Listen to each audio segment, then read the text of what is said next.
जैसे ये सेट है हमारा, अगर आप इन क्वेश्चन करेंगे, ये प्रीवियस क्वेश्चन है सब में आए हुए, ये बहुत ही इंपॉर्टेंट है, कई कई बार दोहराए गए हैं।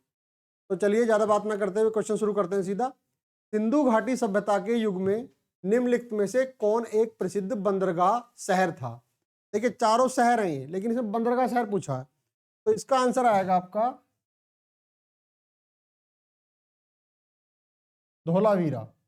धोलावीरा आजाद भारत का सबसे बड़ा स्थल है, जबकि वैसे जो मुख्य 7 सिटी या नगर पाए जाते हैं वो पुराने मतलब सिंधु घाटी सभ्यता में है।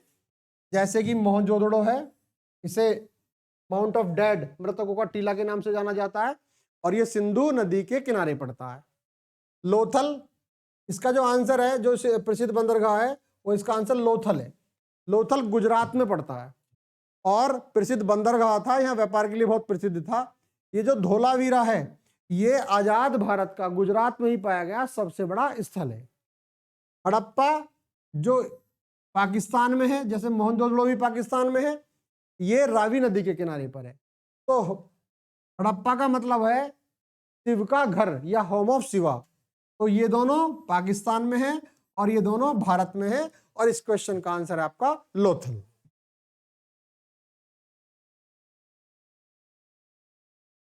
नेक्स्ट क्वेश्चन है, कुछ अन्य हड़प्पा शहरों के विपरीत धोलावीरा को डैश भागों में विभाजित किया गया था।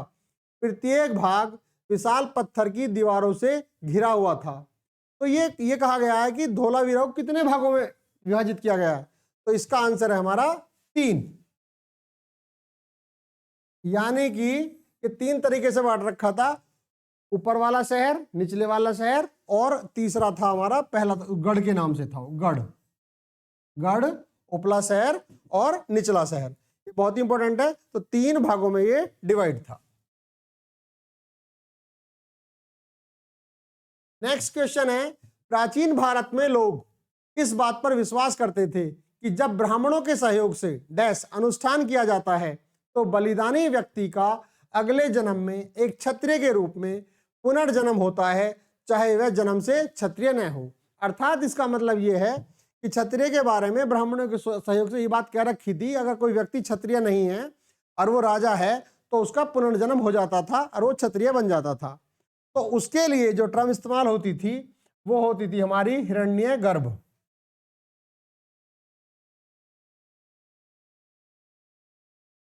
तो इसका आंसर है हमारा हिरण्यगर्भ।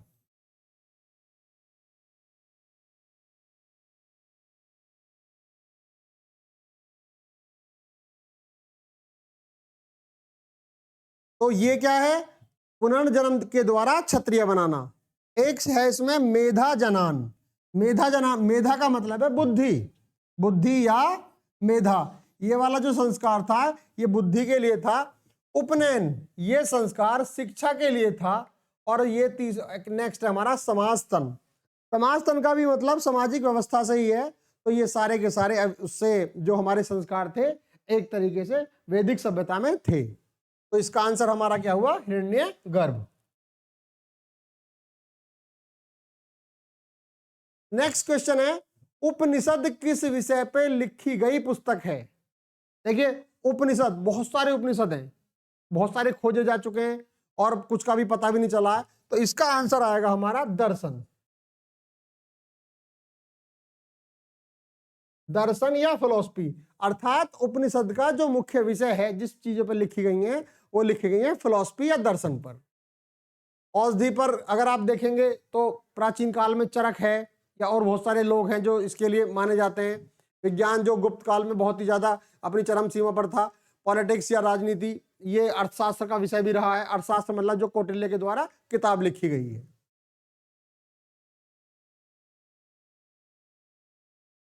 नेक्स्ट क्वेश्चन है, एक जैन ग्रंथ जिसमें जैन तीर्थंकरों विशेष रूप से पार्श्वनाथ और महावीर की आत्मकथाएं हैं।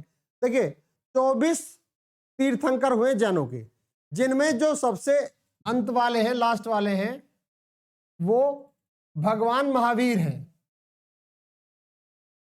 तो ये क्वेश्चन पूछा गया कि इन दोनों की जो पार्श्वनाथ और आत्मकथाएं किसमें हैं, तो उसके लिए जो जैन ग्रंथ है वो है हमारा कल्पसूत्र। आदि पुराण भी जैनों का ही है, उत्तराधायन महापुराण भी, लेकिन जो क्वेश्चन यहाँ पूछा गया पार्श्वनाथ और महावीर की जो आत्मकथाएं हैं वो कल्पसूत्र से संबंधित हैं। नेक्स्ट क्वेश्चन है, प्रसिद्ध जैन विचारक वर्धमान महावीर का जन्म निम्नलिखित में से किस शताब्दी में हुआ? तो क्वेश्चन है इसका, महावीर का जो जन्म हुआ है वो 543 मतलब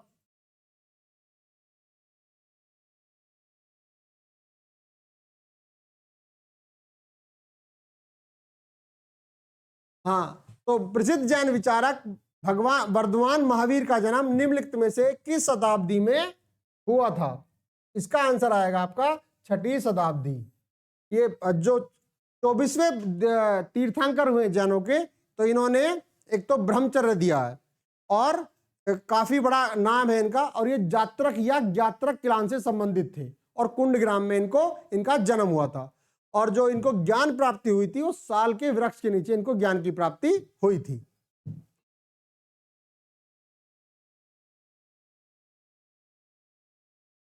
महानिर्वाण से पहले बुद्ध के अंतिम उपदेश कहां दिए गए थे?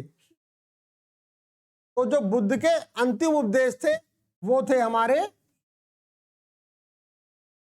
कुशीनगर।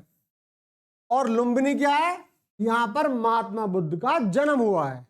और सारनाथ क्या है? यहां महात्मा बुद्ध के प्रथम उपदेश, ये जो 5 ब्राह्मणों को दिया गया था। और जो वैशाली है ये, इसमें जो बौद्ध धर्म है उसकी एक संगति, यानी कि एक जो क्या बोलते हैं उसको, जो धार्मिक रूप से सेरेमनी होती थी, 4 हुई हैं। पहली राजगृह में, दूसरी वैशाली में, तीसरी पाटलिपुत्र में और चौथी कुंडलवन कश्मीर में। तो चारों क्वेश्चन बड़े इंपॉर्टेंट हैं ये।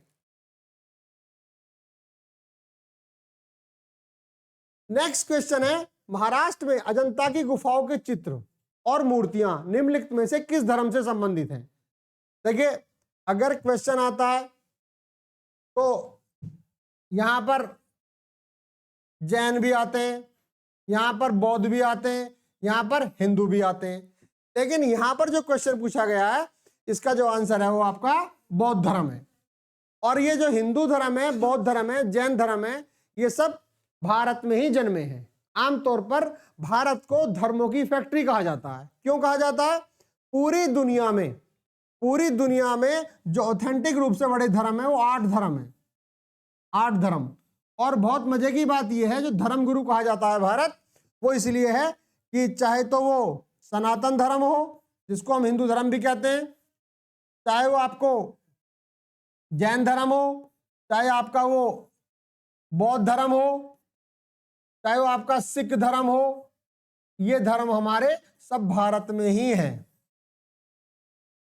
और अगर मैं बाकी जो 4 धर्म की बात करूं, जैसे इस्लाम है, पारसी है, यहूदी है, ये बाकी जो धर्म है, और ये आपका क्रिश्चियनिटी है, ये चारों धर्म जो विश्व के अन्य देशों से आते हैं।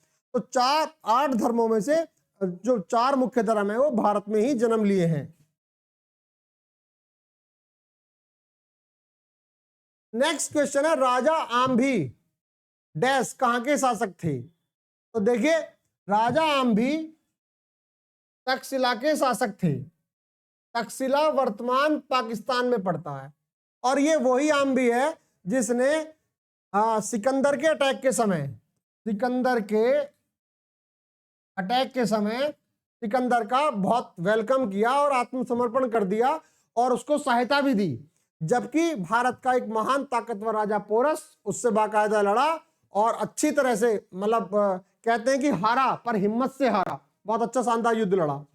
उज्जैन आप जानते ही हो, ये जो हमारी 5 वेधशालाएं बनी उनमें से एक है। कन्नौज आप जानते ही हो, जो इत्र के लिए भी प्रसिद्ध है, जो पाल, प्रतिहार और राष्ट्रकूट तीनों में एक तरीके से 100 वर्ष के लिए संघर्ष चला था, तो कन्नौज के लिए चला था। और रही बात अयोध्या की, अयोध्या तो देखो आज 22 जनवरी है, चारों तरफ राममय हो रहा है।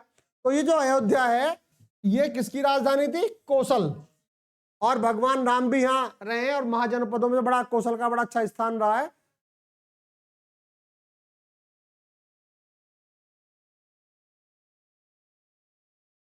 नेक्स्ट क्वेश्चन है, उज्जैन शहर को पहले किस नाम से जाना जाता था?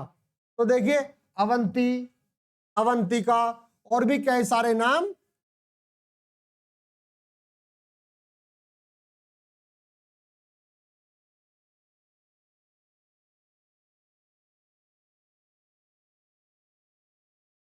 तो उज्जैन का नाम है अवंती। अभी हमने अयोध्या का पहले जिक्र किया ही है। कांची जो पड़ता है नीचे साउथ में पड़ता है।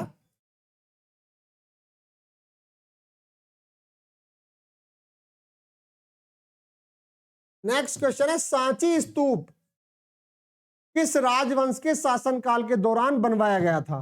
देखिए, सांची स्तूप ये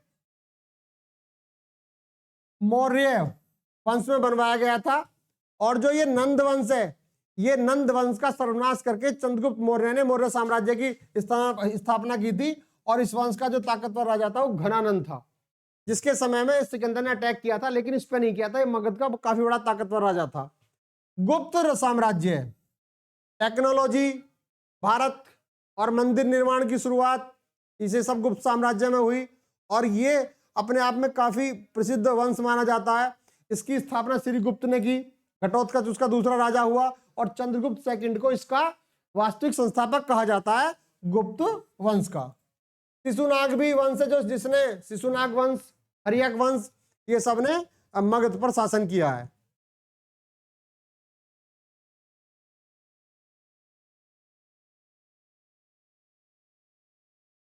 नेक्स्ट क्वेश्चन है, साम्राज्य पहला अखिल भारतीय साम्राज्य था? कौन सा साम्राज्य पहला अखिल भारतीय साम्राज्य था जिसके शासन क्षेत्र में अधिकांश वर्तमान भारतीय उपमहाद्वीप आते थे? अब भारतीय उपमहाद्वीप की बात करी गई है, तो देखो, जो कुषाण वंश है हमारा, ये ऊपर की साइड है, तो इसमें जो ये अफगानिस्तान वाला पोर्शन है नीचे, यहां तक नीचे मथुरा तक, तो सब ये इसमें ही आते थे। और इसके जो कुजूल कोटफिसिस इसका संस्थापक था, और कनिष्क जिसके काल में बौद्ध संगति चौथी हुई थी कुंडल वन में, कश्मीर में, वो इस वंश का सबसे ताकतवर राजा था।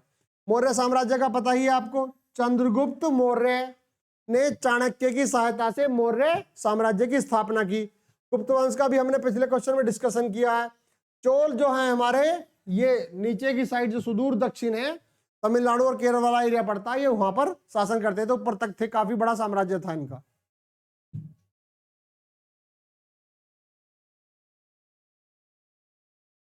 नालंदा महाविहार की स्थापना निम्नलिखित में से किस राजा ने की? तो देखिए, इसका आंसर है हमारा कुमारगुप्त प्रथम। कुमारगुप्त प्रथम, कुमारगुप्त द्वितीय, समुद्रगुप्त, चंद्रगुप्त प्रथम, ये सभी गुप्त वंश के महान राजा हुए हैं। और इसमें चंद्रगुप्त को, समुद्रगुप्त को तो भारत का नेपोलियन भी कहा जाता है।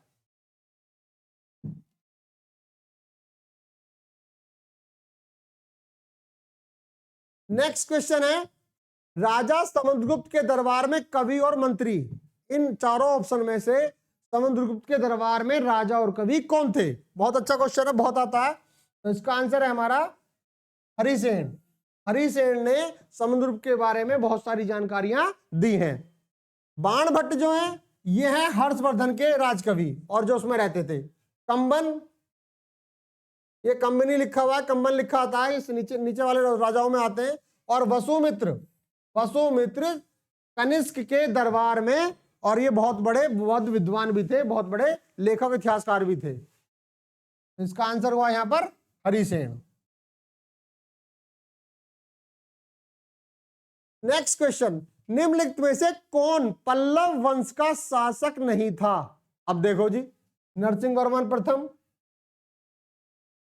ये पल्लव वंश के शासक थे। सिंह विष्णु, ये इस वंश के संस्थापक थे। महेंद्र वर्मन, ये इस वंश के संस्थापक थे। ये पहले तीनों पल्लव वंश के हैं, लेकिन जो प्रभाकर वर्धन है, ये हमारा या तो वर्धन वंश कहेंगे या पुष्यभूति वंश कहेंगे। प्रभाकर वर्धन, ये हर्षवर्धन, प्रभाकर वर्धन और पुष्यभूति, और इनकी एक सिस्टर थी, ये सब वर्धन वंश में आते हैं। और ये हर्षवर्धन के बड़े भाई थे, जिन्होंने कन्नौज और थानेश्वर पर राज्य किया था।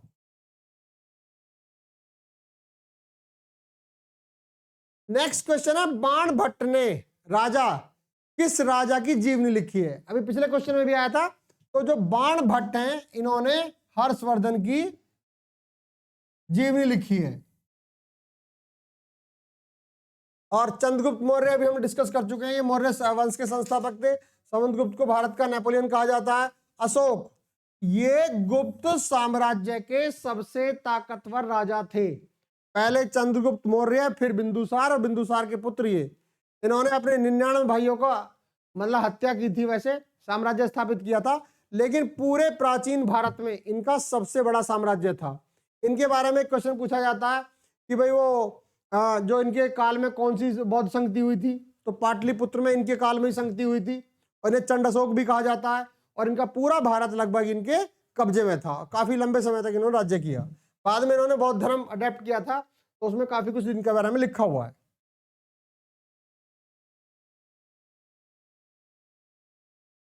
वेट्टी किस शासकों द्वारा जबरन श्रम के रूप में एकत्रित किया गया कर था? वेट्टी, देखिए इसका जो आंसर आएगा वो आएगा आपका चोल। नंद वंश के बारे में भी डिस्कस किया। ये घनानंद इस वंश का ताकतवर राजा था। इसी वंश का सर्वनाश करके चंद्रगुप्त मौर्य ने मौर्य वंश की स्थापना की थी। चालुक्य, ये गुजरात के चालुक्य है। वातापी के चालुक्य, ये गुजरात में शासन करते थे। भीम सेकंड, मुल्ला सेकंड, सब इसी वंश के थे। और पल्लव नीचे शासन करने वाले साउथ में थे।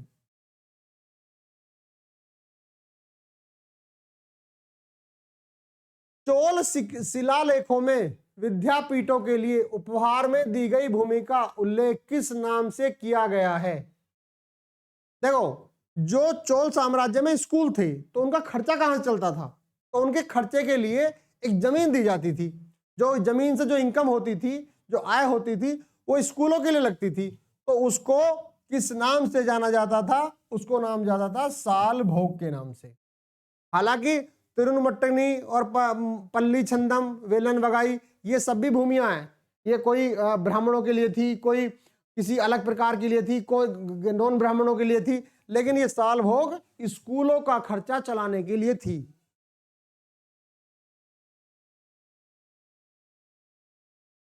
नेक्स्ट क्वेश्चन है, निम्नलिखित में से किस राजवंश के शासकों ने मध्य भारत में 950 से 1050 एडी के बीच खजुराहो के मंदिरों का निर्माण कराया?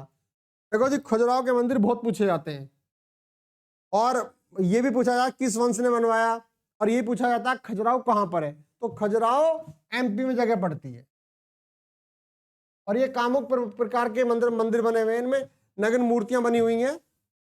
तो ये जो बनवाए गए थे, ये चंदेलों द्वारा बनवाया गया था, चंदेल वंश के द्वारा।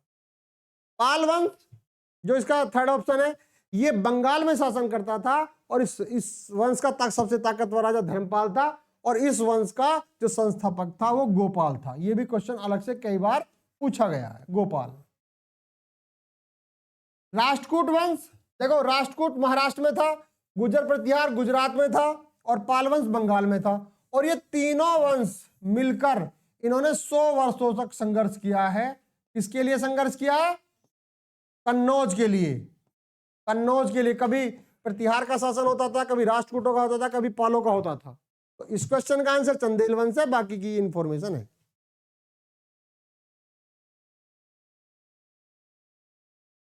नेक्स्ट क्वेश्चन है, कदम्ब राजवंश आधुनिक समय के किस राज्य का एक प्राचीन शाही राजवंश था? बताओ, लगाओ ऑप्शन क्या है, देखो। हालांकि इसमें उड़ीसा, केरल, बिहार 4 हैं, तो ये जो बिहार है भाई, ये तो इसका आंसर इसलिए नहीं होगा।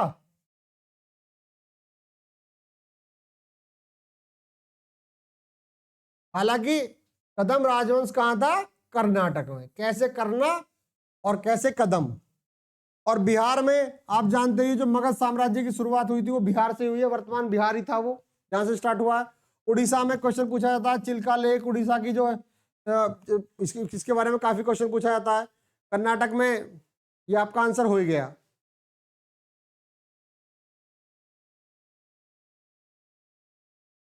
नेक्स्ट क्वेश्चन, चंदावर की लड़ाई मोहम्मद गौरी और कन्नौज के किस राजवंश के जयचंद के बीच लड़ी गई? देखो जी, जयचंद, विजयचंद, ये सब गहड़वाल वंश के थे। और गौरी ने 1191 का जो युद्ध लड़ा था, जो तराइन फर्स्ट था, वो पृथ्वीराज चौहान के साथ लड़ा था। पृथ्वीराज चौहान ने उसे पराजित कर दिया था। 1192 में सेकंड बैटल ऑफ तराइन, जिसमें पृथ्वीराज चौहान को गौरी ने पराजित कर दिया था। और बैटल ऑफ चंदावर ये लड़ा गया था 1194। इसमें जयचंद की आंख में तीर लगा, उससे उसका साहस खो गया और उसका मतलब डिसबैलेंस हो गया वो, और उसकी वजह से वो युद्ध का वो मतलब पराजित हो गया। और एक तरीके से दो बड़े राजा, पृथ्वीराज चौहान 91 में और 94 में जयचंद, उनका राज्य खत्म हो गया और गौरी को पूरे भारत में मुस्लिम साम्राज्य स्थापित करने में काफी मदद मिली। बाकी गुप्त के बारे में डिस्कशन कर चुके हैं। चौहान वंश का जो संस्थापक है वो वासुदेव है, और पृथ्वीराज चौहान या राय पिथौरा इसका काफी प्रसिद्ध राजा है। और बैक्ट्रियन ये उत्तर पश्चिम की तरफ आते हैं गुप्त साम्राज्य का, आपको पता ही है।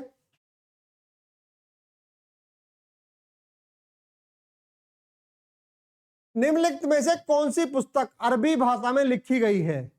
अब देखो, अरबी भाषा पूछ रहा है ये। इसका आंसर है किताबुल हिंद।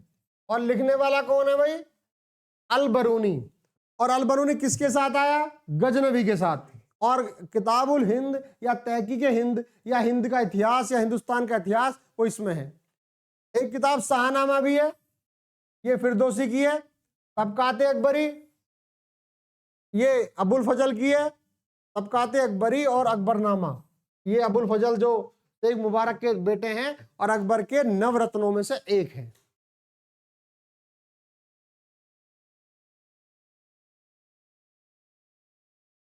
तारीख मुबारक शाही दिल्ली सल्तनत का फारसी भाषा का इतिहास है। इसके लेखक कौन थे?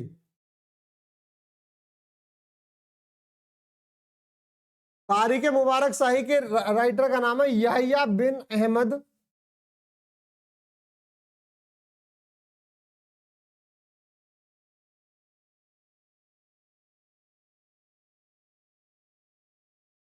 सरहिंदी। खजानुल फतेह अमीर खुसरो की किताब का नाम है, जो बहुत सारी किताब लिखी है। और अमीर खुसरो ऐसे लेखक हुए हैं जिन्होंने 8 राजाओं का कार्यकाल देखा है। अलाउद्दीन खिलजी में उन्हें तोताए हिंद के नाम से जाना जाता था।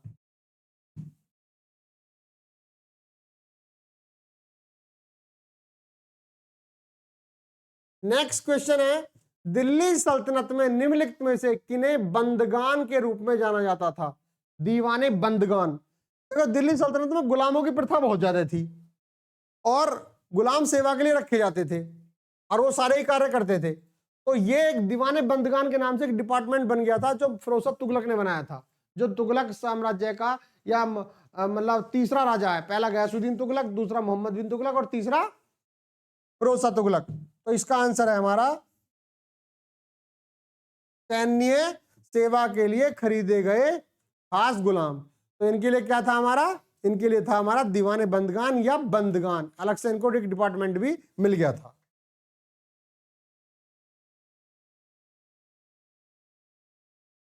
निम्नलिखित में से कौन मोहम्मद गौरी के सेनापति थे जिन्होंने गुलाम वंश की स्थापना भी की थी? अब देखो, ये इसके लिए आपको एक शॉर्टकट बता रखा है।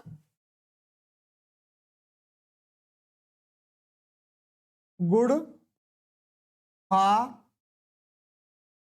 तसले में। बहुत ही बढ़िया। देखो, गूफोर गुलाम, इसका संस्थापक कौन है? कुतुबुद्दीन। खाफोर खिलजी, जलालुद्दीन खिलजी। जलालुद्दीन खिलजी। काफोर तुगलक, गयासुद्दीन तुगलक। गयासुद्दीन। ताफोर सैयद, खिज्र खां। और लाफोर लोधी, बहलोल लोधी। और याद रखने की बात है कि गुलाम वंश, खिलजी वंश और तुगलक वंश ये तीनों तुर्क हैं, और जो लोधी है ये अफगान है, और सैयद तो सैयद है ही है। तो ये तीनों हमारे याद है, इनके वो भी आते हैं। अगर क्वेश्चन ये पूछा जाता है इसमें सबसे बड़ा वंश कौन सा था, तो इसमें सबसे जो लंबा चलने वाला वंश था वो था तुगलक, और सबसे ज्यादा बड़ा साम्राज्य भी मोहम्मद बिन तुगलक का ही था। अगर क्वेश्चन ये पूछा जाएगा कि सबसे छोटा साम्राज्य कौन सा है, तो आएगा आपका खिलजी, खिलजी जिसका जलालुद्दीन खिलजी वो है। क्वेश्चन बहुत अच्छे हैं, ये डेली हम करा रहे हैं, आप डेली इनको 2-3 बार पढ़िए, आपको 100% ये क्वेश्चन मिलेंगे और आपका सिलेक्शन निश्चित होगा। Okay, thank you.